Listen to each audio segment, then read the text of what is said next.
There were strange marks. It seems to me that they were writing. And then there was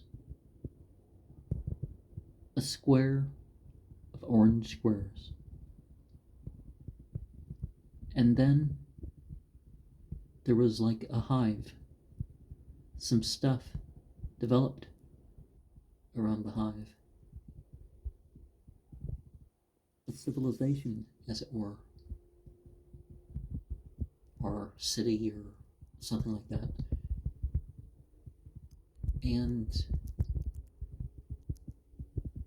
I felt some movement above and below me. And finally, the euphoria wiped down me, relieving as something orange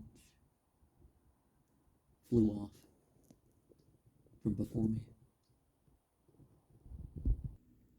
The progression of the last third of this book runs very nicely.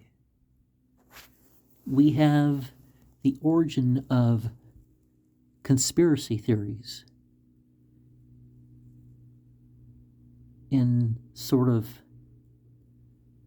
remnants of consciousness of things that happened even with other species, and how some things, well, they've just been translated, or you could say mistranslated, and that's why they've ended up that sort of way. And some of the big networks, you could say, that people tend to think when they think of conspiracy theories, well, almost all of those aren't really, the thing. And then we go into a couple fictional examples, but more directly related to the Return of the Dragon Lords would be Adamson's quest. And so they, you could say, descend, and things are mineral and all that. And you see sort of the but it's externalized more in this one of the regression that you see in that Altered States movie. And then like Frater W.I.T.'s book about the Nokinathers or something like that, The Melting Eye is a fictional telling of the spiritual journey. It's much like Adamson's quest in a way. And we got this isn't, I'm not saying anything about the previous two writers, right? But the Secrets of the Worst Writers, well, we could think of how Eckankar works, right? Dude could write one book, right?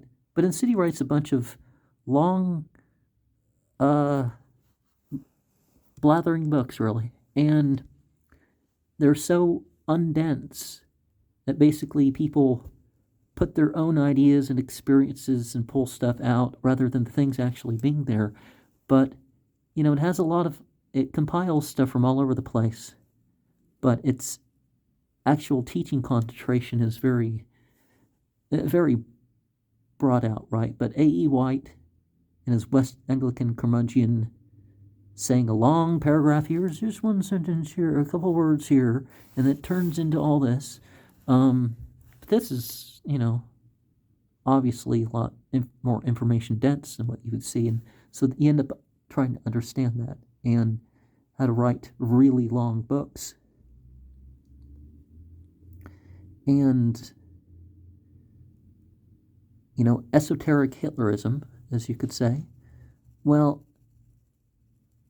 some stuff, it's not possible or whatever, but again, getting into the whole conspiracy theory stuff. It's a fictional thing written about that. And the review of that book is it's clever in its reference, and it's even more clever when you look at it. Because you're like, okay, these things add up, but oh wait, it's something else entirely too. So it's a very clever reference there, I think.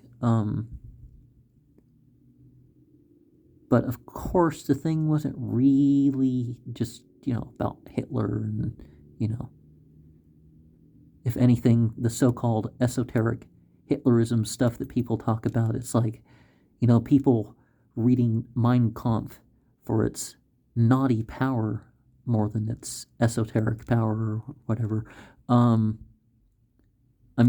idea that the guy had a struggle and whatever, Well, that's a poor summary of the book, but we're not going there here,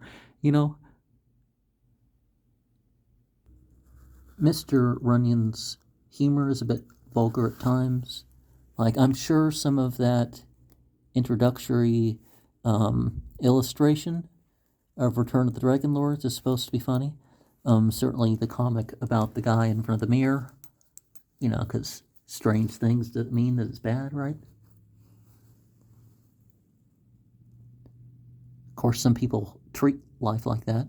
It's like, oh, this Jafar guy is different. So, or whatever's unusual to them, they just make moral judgments about it being different.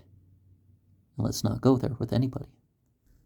They made their advancements in Solomonic magic, and of course, they recommend books of other people that have, got into that. Like one book recommended is in regards to spiritual origins of diseases and relating that to, folk cures, and it's not really a version of the Goetia, but it definitely connects to that mythology category. The Red Flame is a periodic journal. I guess there was, 7 when this came out. But, of course, it focuses on Aleister Crowley and his religion, Thelema. David Griffin's complete Book of Magic. Basically basing things off of the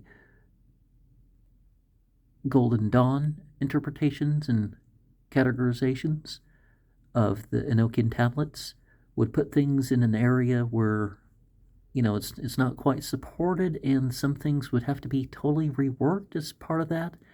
And as much as you could say that would be possible, but it does seem to be a working system according to what it says here. I haven't personally seen the book, so I get the points being made. Some things can seem to be outlandish, but they really encode references to what you could call forbidden religions or esoteric secrets. It's not just myths that come together, it's fables too.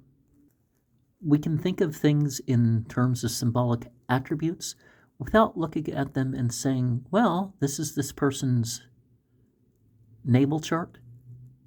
Because, you can twist that sort of stuff wherever.